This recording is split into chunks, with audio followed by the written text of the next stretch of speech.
second ever Stars and Stars with Issa Wednesday Live. There is so much to talk about.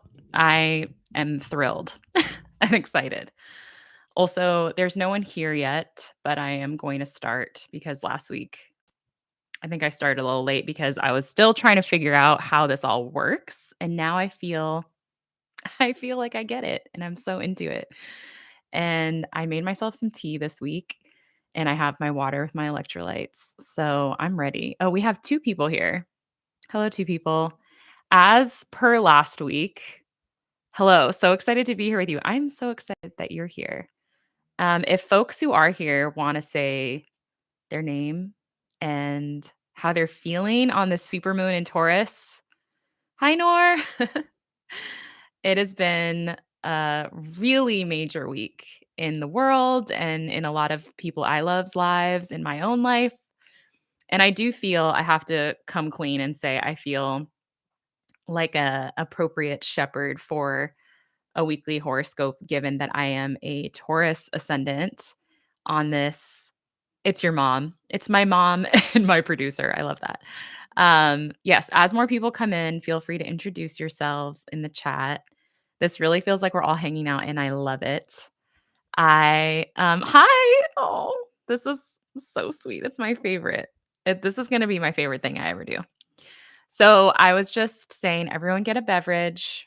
It's nice and cozy here. I'm based in Oakland and we're having a really cozy rainy day. And so I made myself some cardamom tea that my mom brought me with some honey, local honey.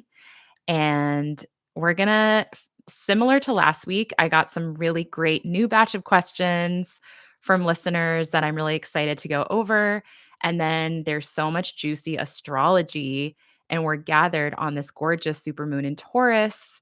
We're going to talk about how the moon exalts in this sign of Taurus and how we're reaching a culmination point of the last 6 months, starting with the new moon that we had in Taurus on April 27th. So I do want to invite already this kind of reflection around what have you been cultivating and nurturing in your life in the house where Taurus sits in your chart since April 27th.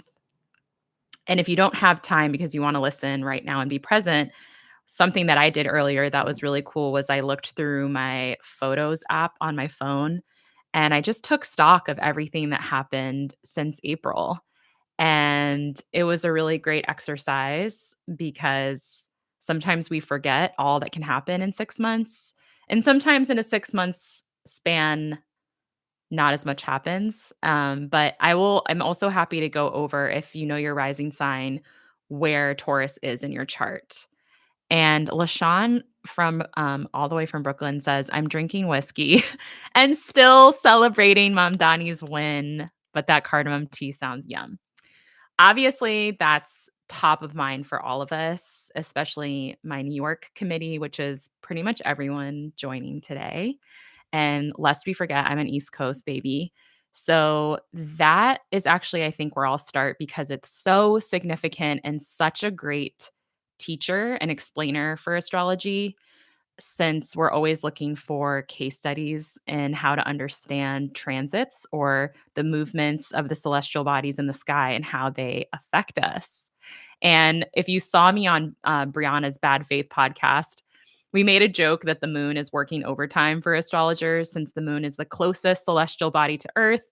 And we know that there's a lot of science that not only suggests but proves that the moon has a huge effect on us, since lest we forget, humans, the average human body is comprised of 60 to 65% of water, and which is so crazy. And the moon phases have a lot of influence on tides and the waters. And we're going to get to that to talk about the Taurus full moon. But first, I want to backtrack a little bit because this week was really significant in a lot of ways. And it started with Mars, which is the planet of drives and our instincts, where we take action, moving from its domicile sign of Scorpio into Sagittarius. And when it moved into Sagittarius, it made an immediate opposition to Uranus and Gemini. And we talked a little bit about this last week, how I was kind of saying that as someone with a lot of Uranus placements natally, I love Uranus and it's the planet of the great awakening. And so it wants to liberate us from the places that we're stuck. And obviously, I think that's really important when we think about things at the scale of society. And I had a feeling, especially when I woke up, Dick Cheney dies November 3rd. And then I had an inner suspicion that in the case of the elections, that Uranus was going to deliver a surprise victory. And Uranus in Gemini is all about liberating us from places where we've calcified, right? And I think I've also been thinking about this a lot in terms of Pluto moving into Aquarius from Capricorn. Capricorn is the tried and true, and it has places a lot of value in institutional power. Whereas Aquarius is the great subverter. I talk a lot about the metaphor of Uranus and Aquarius. Sorry, Uranus is one of the modern co-rulers of Aquarius as a free jazz performer, because as a jazz musician and as a musician in general, you often will become really fluent and master the grammar and vocabulary and the technical side of music so that you can make conscious, intentional decisions of where you want to break form.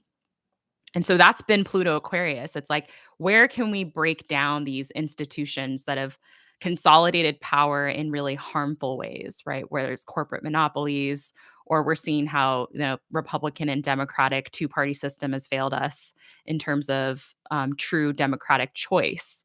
And so enter Zoran, who I know LaShawn, because she's one of my close friends, is also a Leo rising. But so is Zoran. So he is a Leo rising. He's a Libra sun and an Aquarius moon. And for Leo risings, this moon has been illuminating a journey in your public roles and your reputation. And so on the precipice of this like blooming full moon, supermoon in Taurus, Zonan takes the victory, which I think blew away a lot of astrologers just because it's such a literal example. And the new moon in April, just the last 6 months of really building people power. And then something that was also really beautiful is that Gemini sits in Zoran's 11th house of community and the commons and the people.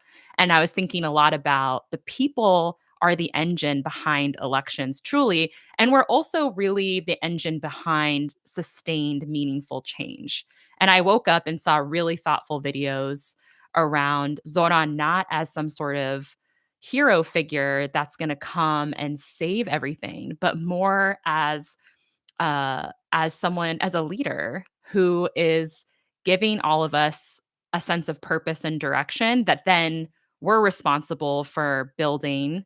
And people have already, communities have already been part of building that, right? Politicians are often just, yeah, I mean, we do need leaders, right? So they represent that kind of leadership. And if you know Leo risings, that's one of the gifts that I talk about actually on this week's episode with one of my favorite writers, Cassie Lehman, who is also a Leo sun. And we talk a lot about Leos as people who are ruled by the sun. The sun sits at the center of the solar system and pulls focus. And so we talk a lot about Leo risings, which Cassie is a Libra rising, but in the context of Zoran, I want you to think of Leo risings as that kind of inborn leader who knows how to organize, centralize, and lead.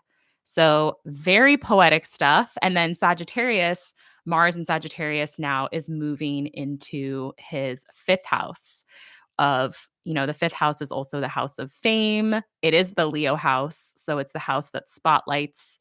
So again, so much poetry in the astrology for him. Like there's this visibility, this beautiful spotlight that is powered by the people.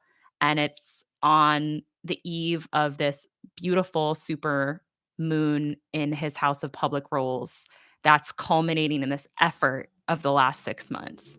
And after a full moon, it doesn't stop, right? It's kind of like a release and integration point where the lessons that you've learned over the last 6 months become more embodied and you're able to apply a lot of that wisdom in the next 6 months.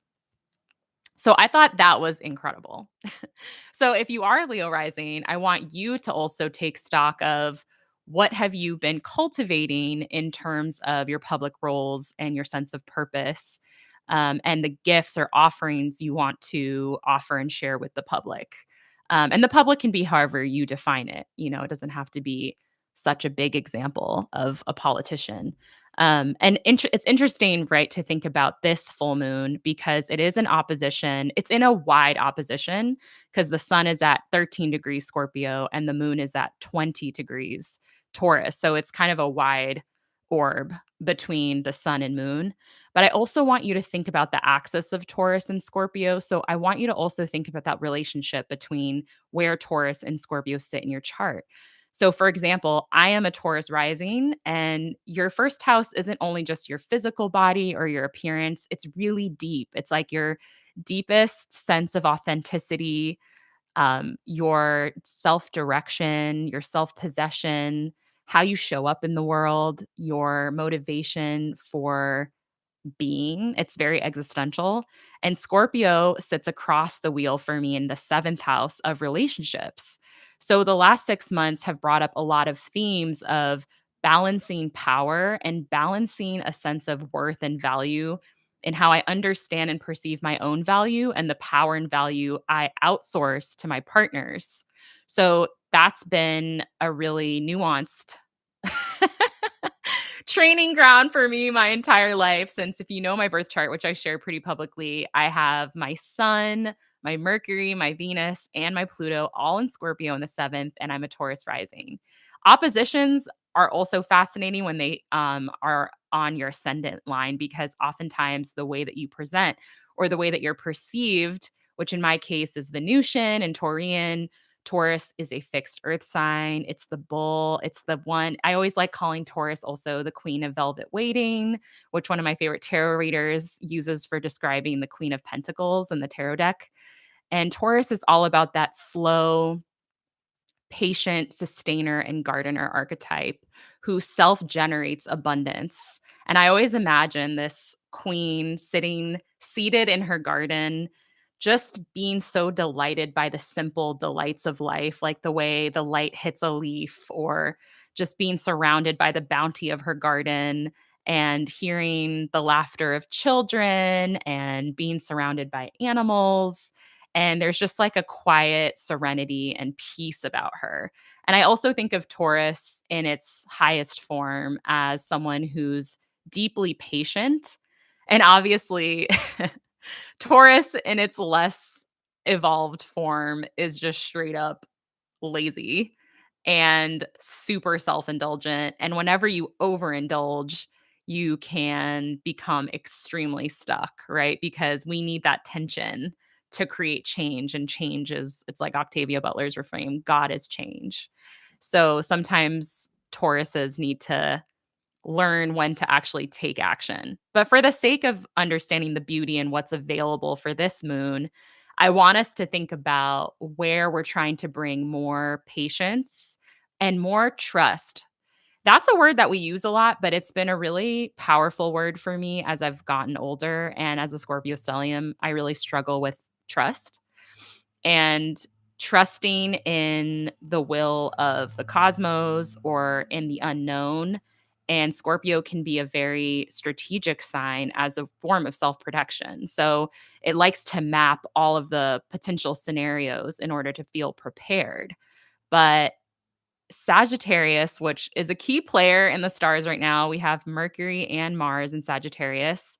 Sunday, Mercury in Sag is about to backspin and go retrograde for most of the month, where it will also retrograde in Scorpio. So it's really great to get familiar with where Sag, Scorpio, Taurus, and Gemini sit in your chart for the purposes of today's conversation. And if you need help, you can drop your rising sign in the chat. I always feel like Kai Cenat. I'm like, chat. Um, I can help you identify those themes because it would take too long for me to go through Aries to Pisces. But I've been thinking a lot about Sag and Gemini as an axis because Sag and Gemini is in all mutable signs because the mutable signs are here to transition seasons and they're a playful crew. They're a trickster crew. they know that life is in the adventure of the unknown, and they find the thrill of life in the unfolding of it and in the lack of control. And so as a predominantly fixed sign chart, I love my mutable friends because and even my friends who have maybe some cardinal, maybe some fixed, but they have a really significant mutable placement, I look to them for just a sense of adventure and a sense of surrender and letting go. And I really feel like because Uranus, that liberator planet I keep talking about, has been passing through my ascendant for almost 8 years, I've really learned how to embody self trust through taking risks.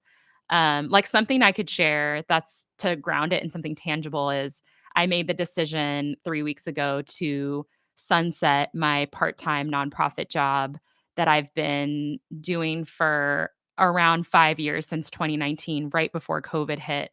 It's an independent film and independent media organization based in San Francisco that just has been incredible. But also, I have been feeling for a couple months now really ready to fully step out into my own.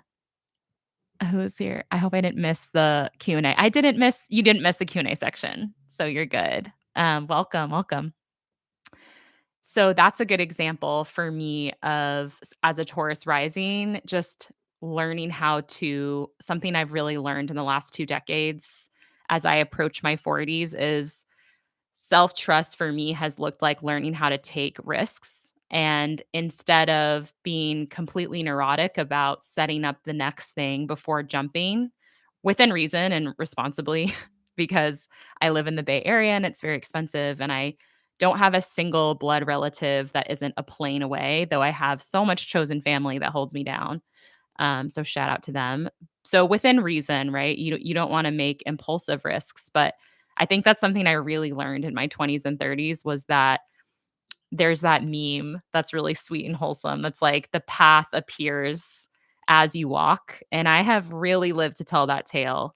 And I think when you're trusting and not so paranoid, life really can open up to you when you make space. And these are all trite cliches that we hear people say all the time, but I think the wisdom and the beauty is when you start living them and you start experimenting with some of them, like microdose your risks.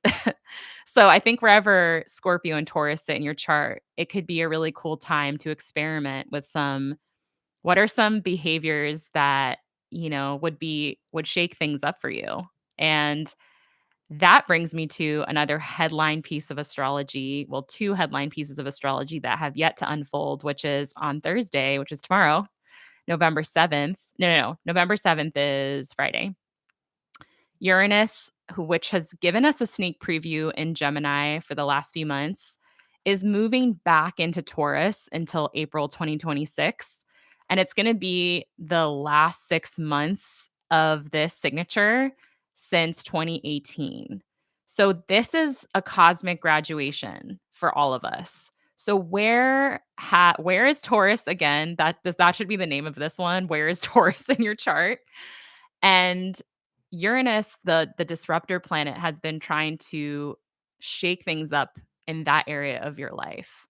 So I really want for my Leo risings to think about their career and public roles. For my Aquarius risings, your sense of home and belonging, your family dynamics. It could be as literal as property. For my Scorpio risings, your intimate partnerships, your relationships, your clients. For my Taurus risings, I want you to think about your sense of self, your own identity, your body and appearance, how you show up in the world, what you're less afraid to reveal about yourself. For Aries risings, you guys are the lucky ones where the signs are in the domicile in all the houses. So what that means is that your signs are correlate identically to the houses. So for you as an Aries rising, Taurus falls in your second house. And your second house deals with self-worth, but it also deals with your ability to earn income and revenue.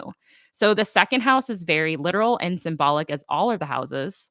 So on the symbolic level, I would ask you, how have you learned to cultivate more fierce self-worth? And I would think about it in terms of showing up and loving on the parts of yourself that maybe in the past you've either hidden or been ashamed of or minimized. And how has like letting that weirdness out actually been really supportive and been almost a spotlight or a lighthouse for some of your most aligned collaborators and projects? And then what have you learned about your earning potential? What gigs or what jobs have been abundant? And you could ask yourself questions around, how are you enjoying generating income? Do you like having that security of a 9 to 5? Do you like having a part time job and being entrepreneurial, as Aries risings can be really successful at? So, those are some of the things I would think about for Uranus in Aries, and also Uranus and Taurus for Aries rising. And so, Nastia, what I was telling people is that Uranus is going to re-enter Taurus on Friday. So this will be a 6-month graduation, cosmic graduation point for all of us. So wherever Taurus sits in your chart, I really want you to reflect on how much you've already matured and grown and ripened in that house in the last 8 years, and then think like with kind of some awareness and agency, like how do you want to celebrate that? And how do you want to bring that forth even with like more intention in the next 6 months? So for an Aries rising, it could be like, take betting on yourself or taking a risk on a new project, self-funding something. So those types of things, or like stepping into your self-worth in even more ways. So, yeah, if anyone, and then for Leo rising too, thinking about what jobs you want to say yes to, what projects you want to spotlight and share with the public. Because I know one of the Leo risings on the chat right now has their own business, ceramics business. So, things like that. It's just a good time to embrace Uranian qualities in that house. And remember, Uranus likes to go weird. It's not interested in being normative. It's not interested in the tried and true. It's not interested in previous versions of itself. So get weird. And as long as that's true, I'm not saying to get weird in a performative way because that's weird. And then on Thursday, so one thing I forgot to say about this Taurus moon is that it's exalted in Taurus. And when a planet exalts, it means that it's at home and it can access all of its planetary resources with ease. And Taurus is a sign that is ruled by Venus, and Venus currently is also in domicile in the sign of Libra. But that is going to change, and it is going to ingress into and move into Scorpio, the sign of its detriment. So, which is where my natal Venus is. And that's a big shift that we all feel every single year because Libra is an air sign, it's a cardinal sign. It is fierce in its own right. Libra is, the archetype of justice, of the scales, but Libra is interested in harmony and balance. Scorpio, the fixed water sign, is a sign of depth. No disrespect to my Libras, but when you're trying to balance the scales all the time, there's only so deep you can go because you need to constantly consider and adjust for the collective, for everyone's um, preferences. Scorpio is truly the Mars. It's Aries and Scorpio are the warrior signs. And when we feel Venus move into Scorpio, we feel this hunger take over. And especially when it comes to anything related to Venus. So if you're single and dating, Libra, it's still cute. We're still close enough to summer where you're like, I like dating multiple people, or like, I don't need that much from this.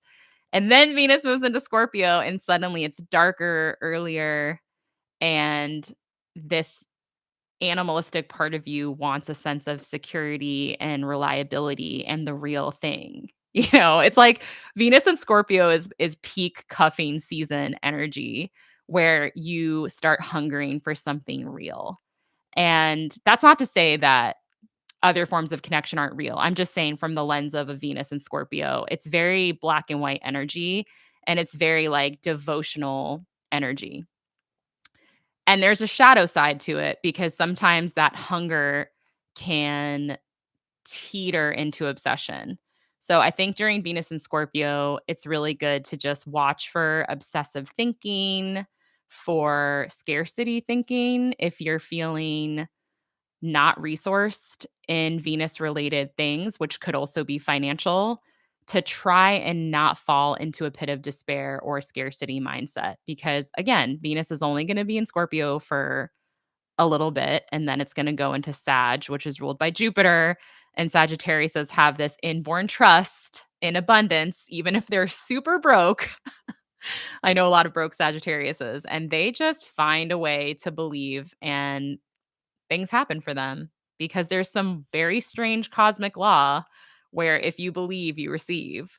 So I think Scorpio Venus is always a great time for seeking truth collectively, for demanding accountability, for going deep and having hard conversations and feeling able to risk loss in order to gain truth. So that I think is all great. And I also want to say that we do have the support of Mercury and Mars in Sagittarius, which is a sign of levity. So I think the composition of the planets right now is quite nice. I was just voice noting one of my best friends this morning. I was like, I'm so glad that Mercury and Mars and Sag has entered the chat because when it's all Scorpio planets, I definitely feel like I become too fixated, and it's not a fun feeling when you're super fixated. And again, Sagittarius is like Aquarius, it's a big picture sign. It, as Saeed Jones coined the term, it's a party hermit. It knows when it's time to socialize and live big. It knows when it's time to go inside and meditate and seek truth in its own saggy way, which is through philosophy and higher mind and constantly learning. So I love the combination of Sag and Scorpio in the skies for all of us. So yeah, look at where Scorpio and Sag are in your chart. Remember that Sunday, Mercury starts its retrograde in Sagittarius. And I think that's a recipe for comedy. Mercury and Sag, as I said last week, is hilarious to me because Mercury is not comfortable in Sagittarius. So there might be foot and mouth syndrome. Sagittarius Mercuries just say whatever they're feeling and thinking. They can be extremely blunt and unaware of how what they say has an impact on people. Sometimes, like Aries moons, they say things at the wrong time. So that should be interesting. There might be impulsive communication. Again, Sag is a mutable fire sign. So whenever there's a Mercury retrograde in a fire sign, there's just inherent comedy. Like people blurt things out. And then what is that Drake phrase? Ask for forgiveness, whatever that phrase is. Yeah. So you might be having to course correct after saying something and then wishing you had drafted something before. But also, let's embrace that. I think why not embrace the clownery that is Mercury and Mars and Sag?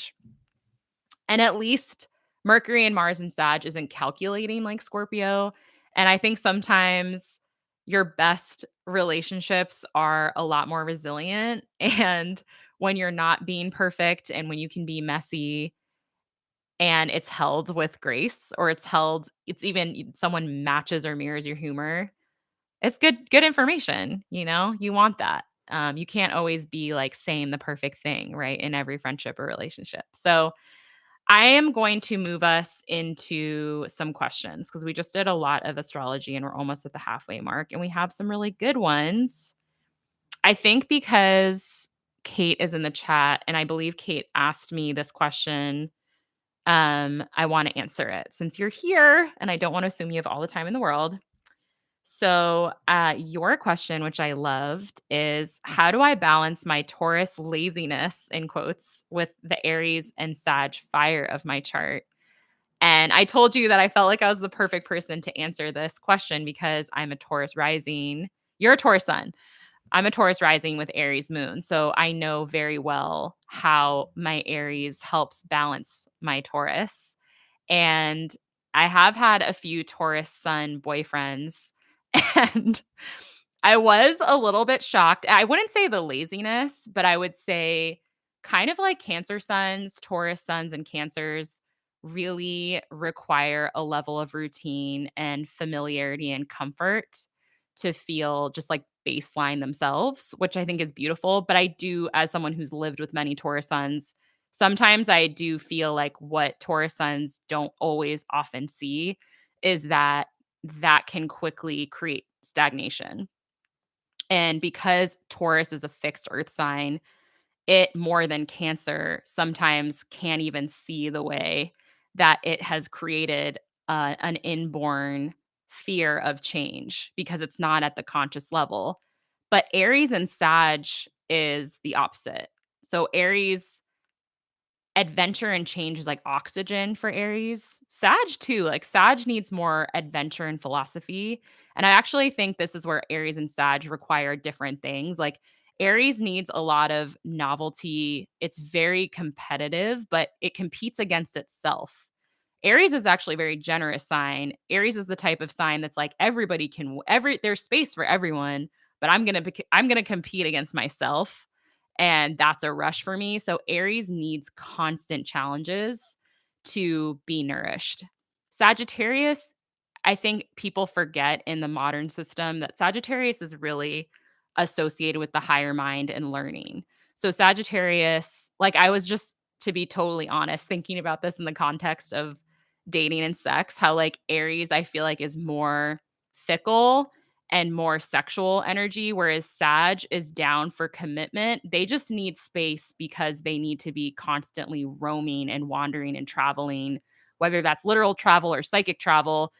It's not that I feel like Sag is less hoey. Like Sag is more like I just need space because I'm about to go off and do my thing.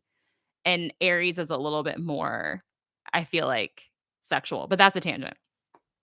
So I feel like the Aries and Sag needs change and novelty and risk. Like if you have any major Aries and Sag placements and you're not taking risks, there's a deep part of you that's going to be repressed. And that repression, which again, this happens to all of us, right? But that repression expresses itself in strange behaviors. So I'm trying to think of examples. Yeah, like examples when I've been stuck and my Taurus rising and my Scorpio takes over and I'm just like fixated on comfort, but then my Aries moon is saying that I want to take a risk, but I'm not taking the risk yet. I feel like my form of depression as an Aries moon will be like irritability. And the irritability is at myself because I'm betraying something core to my nature.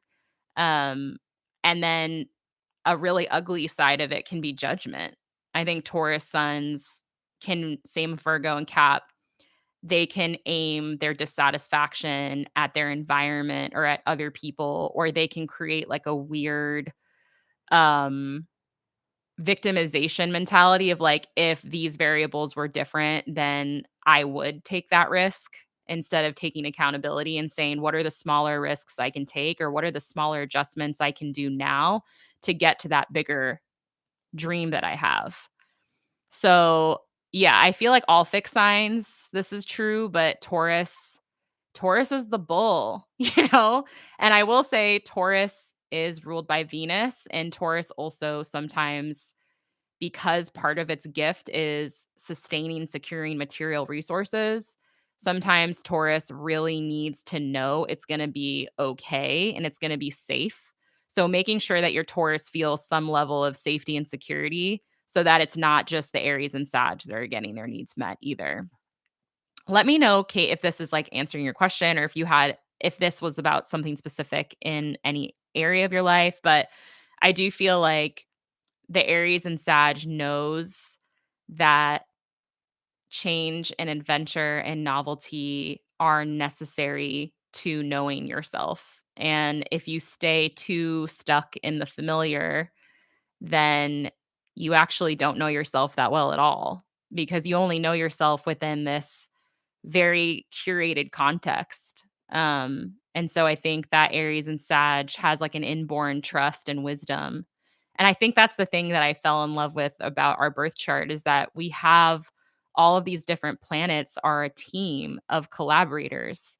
And we can call on, and this is similar to for any therapist in the house, what's known as internal family systems or parts work, where you ask what a part of yourself needs, and you can do that with your birth chart. Like, what does my moon need versus what does my sun or my Mars or my Saturn need? And the art and poetics of it all is like finding some sort of teamwork and balance. And sometimes we have to zoom out and think about the bigger picture because there's years where our Aries moon might be taking the lead. Like I've had a couple years now where every day I'm grateful I have an Aries moon because I'm in new territory all the time and I'm interviewing some of, even today, like we were in conversation with someone that as a little girl I revered so highly, and we're talking about him and me collaborating on something, and so there's that part of me that's, like, starstruck and kind of like, "How am I in these situations?" But my Aries moon helps me in those situations by being like, "This is what life's about, girl. Like, go for it," and my Aries moon doesn't it's a fast sign, like, it's not even thinking about analyzing the meaning of it, it's living in the moment. Taurus is also a sign that is incredibly present, and it knows how to just sit in that presence. But Scorpio and Taurus and Aquarius, which are my other signatures in my chart, tend to hold on really tightly. And so in that holding on, sometimes it slows down the movements that it makes. Hold on, you said. I wish you could see the nodding along. I have tears in my eyes. Love to travel, learn, explore, but I get stuck laying on the couch. Oh, I'm giving you the biggest hug. Yeah, girl. I'm right there with you, though. I feel like I'm not really communicating how much I relate. I'm about to turn 39 for context in next week. But most of my I moved to the Bay Area at 21 and I don't have family out here. So my Taurus rising was really running a lot of my fears and a lot of my gifts where I got a job really quick. I kind of learned how and which positions within that organization to secure to get the check I needed to live the life I needed to live for myself to not depend on anybody. And that then became a point of stuckness and contention for my growth because I was so afraid to leave that job. And I loved that job. And so my Aries moon was getting nourished to a point because I was a poet, I was a performer, and I was an educator. And I was working in these dynamic environments of public high schools every day. But a part of me knew that I actually wanted to do other things, even if it wasn't leaving that job, but just like adding new experiences and pushing myself. And for years, I didn't. Um, because I was afraid. But I love on that part of me that was afraid because I live in an expensive place and I had only me to rely on at the end of the day. So there's a part of me that thinks Taurus is so incredible, like that we know how to keep ourselves safe and we know how to secure those resources. Even when we're in a brand new city, we make it happen. And that's incredible. And then when the timing was right, I just started to transform since I'm a Scorpio. That's the other part of my chart. And that's when everything started to click. And I think the thing that I've learned is that true transformation from the inside out is really small. It's like the tiniest decision of how you spend the smallest unit of time per day. And then it's just rinse and repeat decisions. And then that adds up to like a huge transformation. So, like, even in my fitness journey, which is so nonlinear and spanned like decades, but like it looked like just going to the gym and demystifying gym culture. And then it eventually looked like my best friend who took me to sign up for the gym not going with me anymore, and then it looked like me getting familiar with what workouts I like and then trying a bunch of shit and then getting a trainer and then learning. It's like it's these incremental decisions that you build over time. And then you look back and 6 months to 8 years later, you're an unrecognizable person. But you're still the same you at the core, right? So it's just about transforming so that you can access these deeper expressions of yourself and to connect really deeply with what life has available for us, which is so incredibly mind-blowing when you start. I was telling my best friends and my parents, like, those amazing memes. I don't know if they're memes, but people share these concepts in other languages that don't exist in English. like Japanese, there's in Russian, I'm thinking of Tosca, melancholy without a source. But I always think there should be a word for the experience of living your dreams when a dream you had starts to ripple back to you into your lived reality. Because that is one of the most like incredible feelings. Like, I'm not a parent, I haven't given birth, but there's just certain experiences where it feels deeply spiritual and profound when your external reality is mirroring back this internal state that you've worked really hard to transform. And if anyone's read Jung's Red Book, he talks a lot about this, about doing the deeper inner descent work, or the going into the depths work to transform your inner depths from a desert into a garden. And when I was reading that at this time of my life, I so understood what he meant, where there's points in your life where you're just grasping endlessly at the external and you're so frustrated. Like, why am I not getting the job I want, or the person I want, or the house I want? And ultimately, at the bottom of that is that when you're by yourself and you're completely silent and quiet, you feel like within your soul, it's a barren desert. It's just scarce. It's just this eerie, uncomfortable nothingness.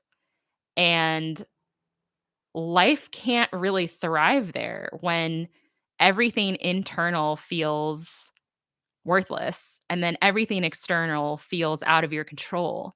And that just creates this really uncomfortable state of being. And I think the Taurus full moon, supermoon, is such an invitation into this work because its opposite sign, where the sun is sitting, is in the transformative sign of Scorpio, that knows that we have to go within to truly understand what it means to feel safe. That safety is largely illusory because change is inevitable. And I think Taurus is really a sign about understanding your value and your worth in a much more spiritual sense. That's why Taurus suns are so spiritual. They're some of the most spiritual people I've ever met in my life. I can't think of a Taurus sun that isn't a musician, a lover of music, an artist, a witch, um, of some kind. And I think that Tauruses are often thought of too financially in the modern understanding of the sign. But I think it's really about, like, how do you cultivate a sense of worth or a sense of safety that's not actually about things and stuff? And that's really a lot easier said than done. Like, there's still so many. Just a couple weeks ago, I was having, when all the planets went into Scorpio, activating my seventh, I went through that same familiar feeling of grasping and feeling frustration and victimization and just stuckness around seventh house themes. And it took me a lot of conversations and heart to hearts with my friends who are also making less normative decisions around love and around the architecture of their adult lives, to walk myself home to my spiritual home of my authentic truth, which is I'm on my own path and I've made these decisions with my eyes and my heart wide open. And all of those decisions are true for me. And so I think Scorpio and Taurus are really important spiritual teachers of what is worth, where do we source it from? And then how does the external abundance and harvest mirror something deeply within us that we know is ours? Cultivating a sense of safety that is not about things and stuff. Yes.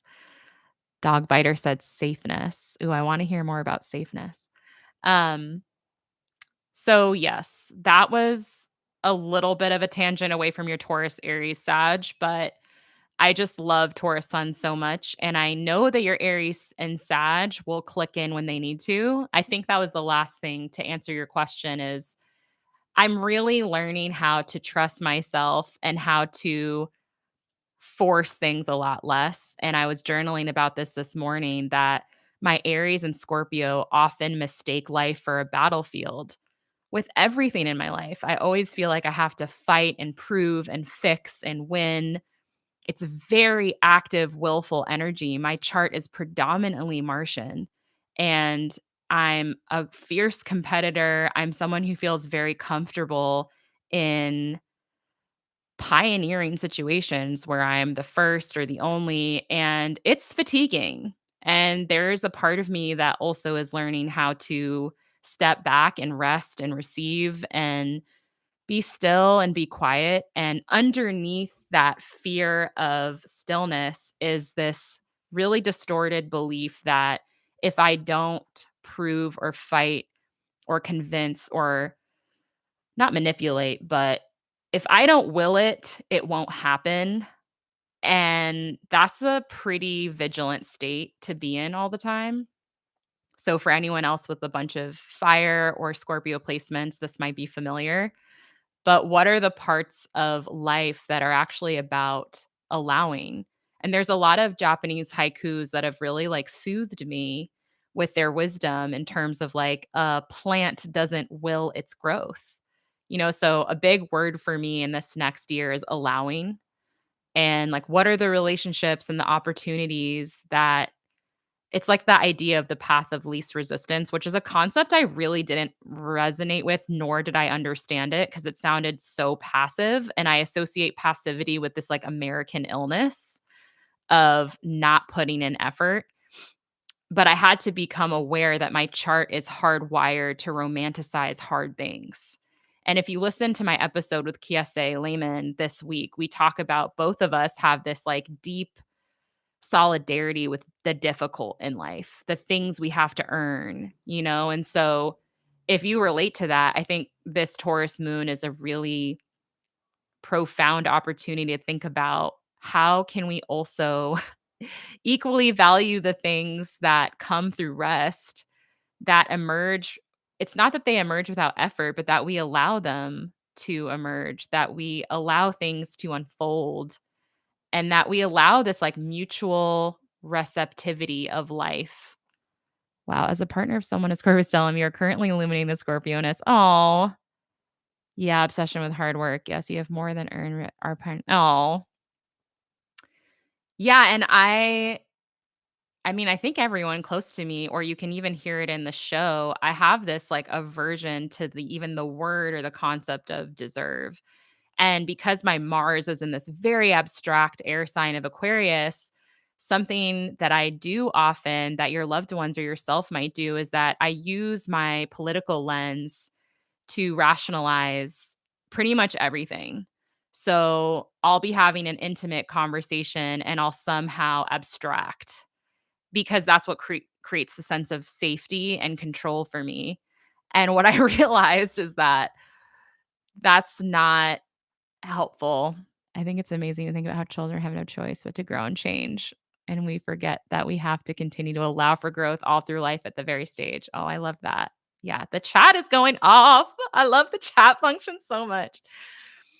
But yeah, I think I'm just at this point in life where I'm realizing that all of the ways that I've unconsciously glorified hard things and the catharsis of convincing and even just, like, thinking about my historical love life of just, like, feeling so enamored by that which is difficult to understand, and understanding that so much of intimacy is allowing mystery, and it's not about analyzing it to death, and I think Virgo, Scorpio, and Cap, we can really get off on figuring things out. And there's so much about stepping into my life as an astrologer that is giving reverence to that which eludes us.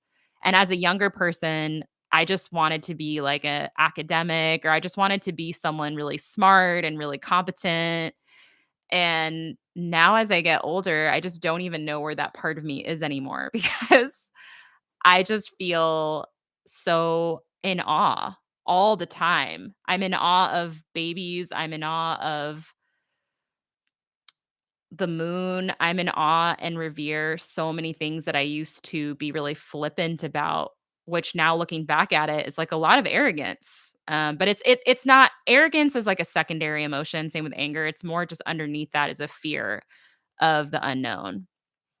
And I think that Uranus passing through my ascendant has really made me embrace the unknown as such a teacher, you know? Okay, let's see what's yes, true.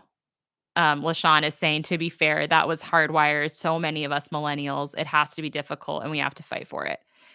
And not to gas us, but millennials do know how to fight, and I think about all of the campaigns I was part of, from Justice to Janitors to all of the and did, yes, and all of the union struggles and shutting down the Port of Oakland and on and on and on and on.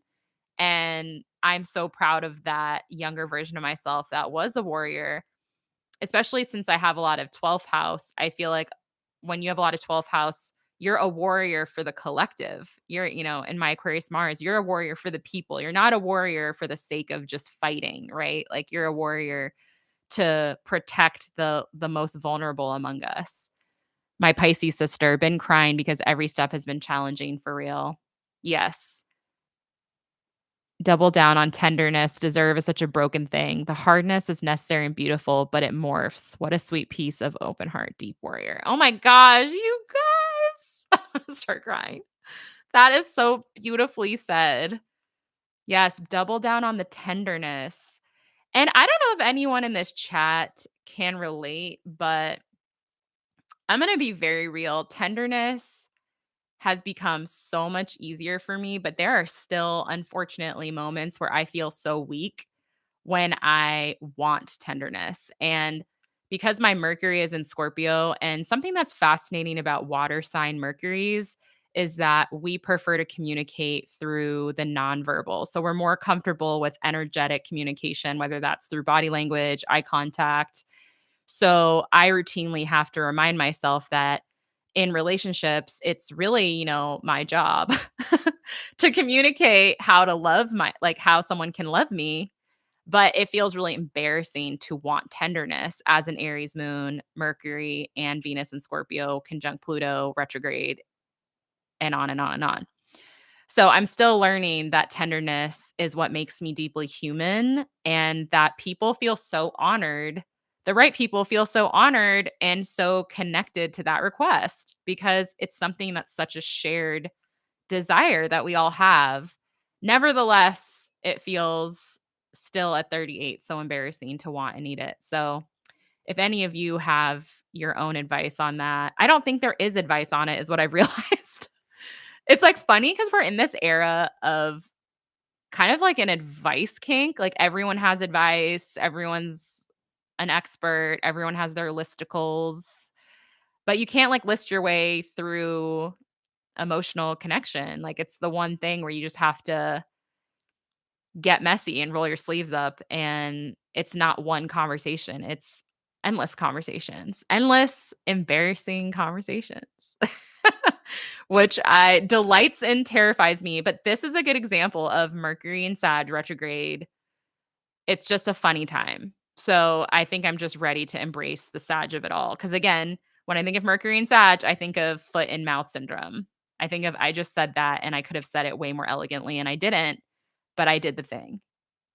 Nor, what did Nor say? Resonating with this, listening to Dr. Gabor Mate help me rewire my thinking around deserving. Can you drop that in the chat? Because Gabor, that's my man. I'm so sick of the advice. Yeah, I just want to see people's art and hear their thoughts. Same. The advice is killing me softly. I'm like, but I have to say, I'm seeing some really amazing, hilarious memes lately about like specifically in the fitness and health space, how all these so-called experts, deliver information really like, authoritatively and all of it cancels each other out. So I've been seeing some really brilliant memes around like all of the different information we get delivered as if it's fact or as if it's like, kind of with this like religious fervor around protein and this and that and the third. So I think everyone's kind of sick of it. And so I'm interested to see what's going to come of that because I think people are over it a little bit. And we're all tired and we don't have healthcare and we don't have a sense of a future, but New York does. And one thing I wanted to say, because we're going to wind down now, but one thing that I think is I want to write a paper on it. There's so much amazing astrology writing, by the way. I should share some more. Also, something I was thinking of doing on this live is inviting some of my local astrologer friends to join me. And I'm curious if that would be interesting to you all, like having some guests, having some other astrologers. I don't know, could be cool. Um, and actually, I realized I didn't even answer some of the other questions, which I do. I'm going to answer one or two more before I go. But one thing I wanted to say is in astrology, it's really important to think about the axes and that the not just a singular placement. So for example, when we're thinking about, wow, Zoran is a Leo rising, Taurus is in his 10th house of public roles, the full moon is in Taurus, he gets elected. You also want to think about what is the axis of the 10th. It's the 10th and the 4th. And the 4th, like I said, deals with home, lineage. It's the most private part of the chart. But what I was thinking of that's really powerful is that, and he's a Scorpio stellium in the 4th natally, but is that this election is really symbolic for New Yorkers and for feeling like there's something, it's bigger than New York, right? But just taking the idea of New York, which is very fourth house, of like feeding the fourth house, lighting the fourth house up, and that everything is connected. So our public roles and our elections and our campaigns are rooted in something tangible, are rooted in place, have context. Astrology is really, really, really, really poetic and rich. Everything is contextualized. When you get a really good astrology reading, hopefully they're making that very clear that astrology is a set of conditions. Everything is within a context. So you never want to just think about one placement in your chart on an island. And in fact, one of the limitations of the structure of the show is that we're doing rising sun, moon, chart ruler. But in an actual reading with me, everything is about dot connection. It's very Gemini. It's like, and then the deeper you go into astrology, every placement has what we call a lord, which is going to be too confusing to explain right now. But there's just like so many lineages within your chart, and everything connects to each other. And when we even think of what's the simplest way to describe aspects? It's like what we're reading is the composition of the sky at the exact time and location of your birth. So we're thinking about how the planets, where were they in relationship to each other?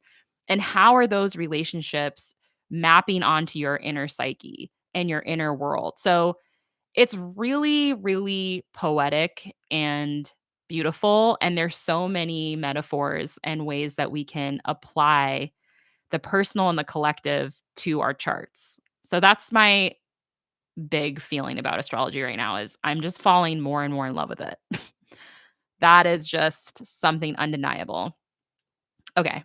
We all have lives and we all have to go, but I'm going to answer two questions because I loved this question. So, do you use birthplace or current location for a solar return chart?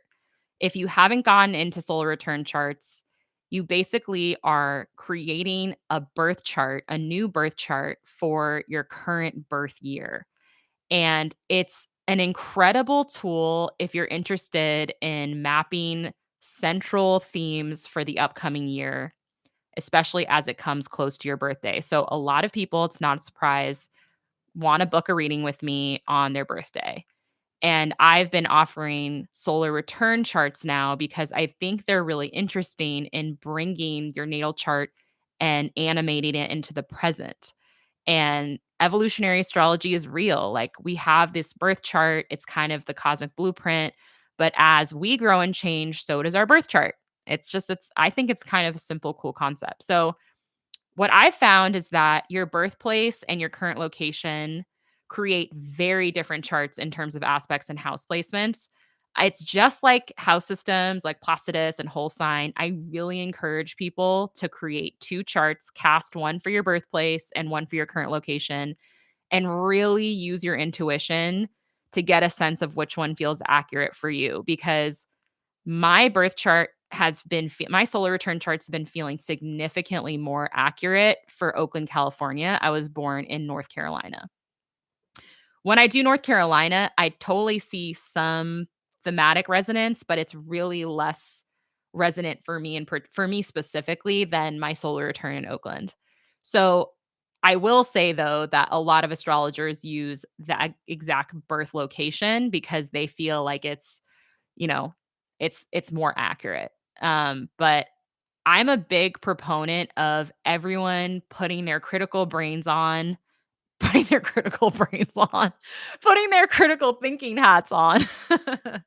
And I just think we need to be more participatory with these things. It's like, I think the scary thing, expertise is real. So let's just say that. But I think, I don't know if anyone relates to this, but it's like when you go into the doctors or the dentist, at least for me, I become completely at their mercy. Like I suddenly don't have any clue about my body because I'm just like, y'all are the expert. I don't know anything. And it's like, well, hold on. You do know something. It's your body. That's how I feel about astrology, where it's like, if you read your chart and it feels a lot more resonant for you in one house system than the other, then go with that. Like, this is an astrologer that doesn't know you, that's only gonna be with you for 60 to 90 minutes. Like, don't over empower them to that extent, you know? Like, I think you should always do the research, on your own and just feel it out into it. And then the last question I'll answer because it's just quicker, and then I'll save the next one, which Natty asked for, or no, that my other friend asked for next week. So my sister asked, I love the idea of exploring synastry. Would you ever do an episode reading two charts? Honestly, I would love to do a whole show on that. Um, I'm really into love and intimacy. I'm a seventh house stellium in Scorpio, and I love reading for couples, but I would also love to read for siblings, like a mother-daughter. And I do this often in my client practice. And I'm just, this is my big thing and why I love it. So, synastry is when you take two individual birth charts and you observe the patterns in their interaction. A composite birth chart is a birth chart for the relationship. So, it's actually I'm a Taurus sun married to a Cancer sun. Taurus and Cancer, thick as thieves. They're both like, I love food. I love nap. I am good at love and intimacy. I am deep. I am funny. I am self-protective, but I am a big softie. I love my cancers. I've been dating so many cancers and I'm fucking having a great time. I love it.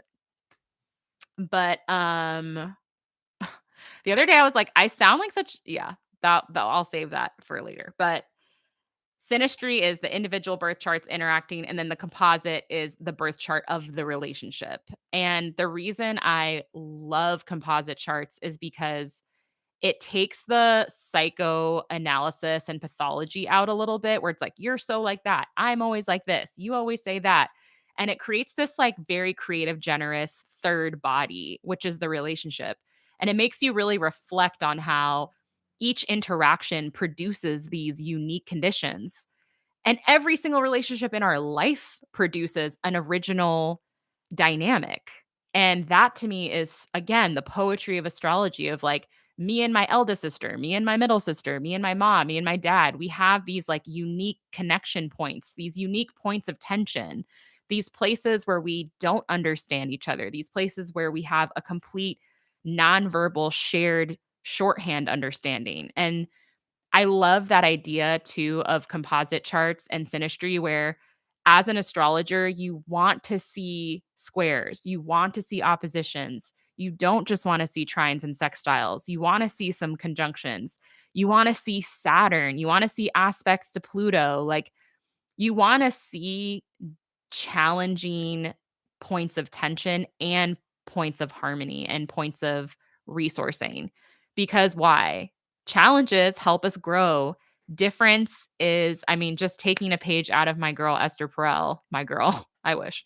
Um, we're all Esther Perel stands on this here live, but Esther always talks about difference as just such an essential part of attraction. And so, anyways, astrology is really, I feel like synastry and composite astrology are really the art of understanding how differences are interacting, and they're very dynamic and evolving. So, anyways, all to say, yes, definitely look out for that. I would love to do a live show where I read for a couple, and I would also just love in the future to do a show, astrology or not, about love and intimacy. And if you please, please, please watch the Kiese Layman episode and watch and listen to the very end, because we have this incredible section at the end around tenderness and how do you ask for consensual loving touch. And it just melts me. It melts me. I really feel called to do this work with men and women in particular around the places we misunderstand each other, around the places is an SRP Stanley. Yeah, very true. Scorpio 7th is an SRP place. Yeah. You get it. You get it. Um yeah, I have so much to say on that actually, but yes. So, anyway, all right, y'all, it's 6:05 and I feel like my brain is powering down, but definitely listen to that KSA episode. And another thing in the spirit of being vulnerable is just it means everything when folks join these lives, comment, like, download, listen. Like, we're still a young show. We're still growing our audience. And I am so passionate. I am a Scorpio stellium with an Aries moon. Like, passion runs me, it courses through my veins. And it just means everything to have folks engage with the work, because podcasting is weirdly a very, I wouldn't say isolating, but you're just you in your house and then you with the guest. So it's so fun to interact with you guys, and it's really great to see interactions with the work and just use these as generative prompts to keep the conversation going. And I am someone who, if you know me, you know I'm so dead ass into hearing it from you about your experiences with your own charts. Um, y'all are experts in your chart and in your lived experience. You're the authority. So whenever you have a thought or an experience, like, comment on the video, tell me about your placement, tell me about your journey, your wisdom, your observations. Like, they fascinate me and I want to learn from all of you. So I'll be back here next Wednesday, same time. What we've been doing is I put up a story on Instagram and then gather questions for the week. So if you have a question, DM me on Stars and Stars with Issa, Instagram, or Issa Naka, and I'll answer it here. And then I'll go over some of the astrology coming up. But this week was really headline astrology. So definitely also let me know in the DMs or comment below in this video on how your experience with this week has been. How is your Taurus moon feeling? How is Mars, Mercury, and Sag feeling? Like, all of that. Um, yeah, I just am so grateful for each and every one of you. It pains me to not even know how to properly express that gratitude. And yeah, just keep joining and staying tuned. And this will just keep getting better and better because of you. Thank you so much. I know a lot of broke Sag. That was kind of mean that I said that, but it is true. I'm like, I think I just envy my broke Sag friends that are just like, girl, just quit. And I'm like, okay. Those are the people that inspire me to do that, because I'm like, how do you make it work? But it took me so long to realize that the way you make it work is by just taking the leap and then taking responsibility. And I hate how Republican dad that sounds, but really, like, taking responsibility, it will do a number on your life, I will say. I'm like, wow, it turns out that really is the key. It is not the key to social transformation. The key to that is revolution and spiritual awakening, but taking some responsibility will do some things for sure. Security curious. Okay, I love y'all. Definitely reflect on where Taurus is in your chart. That's your spiritual homework that I'm assigning you all, is reflect on the growth that you've experienced, where Taurus falls in your chart since April 27th, 2025. Remember, Uranus is about to go back into Taurus in that same area of your chart for a 6-month cosmic graduation point. So think about where you've gotten weirder and freed yourself and liberated yourself from stuck, stagnant patterns in the place that Taurus falls. Write a love letter to all of that growth and keep cultivating it. And also ponder on where Scorpio falls in your chart and Sag. And remember that Sag and Mercury retrograde means you're going to be reviewing those things. It's nothing to fear. It's just a review. Things will get weird. Find the humor in it, which is what a Saggy would want you to do, and then keep it moving. And with that, I will see you all next week, Wednesday, 5 p.m. PST, 8 p.m. EST. A new episode drops every Tuesday. And yeah, listen to this week, subscribe, like, smash that like button, y'all. And I'm so grateful. Have a good night. Get some tea, get some rest. Taurus moon, guys. So sleep, snack, sex, all of that. Touch. All right, I'm going to keep talking because I'm chatty AF.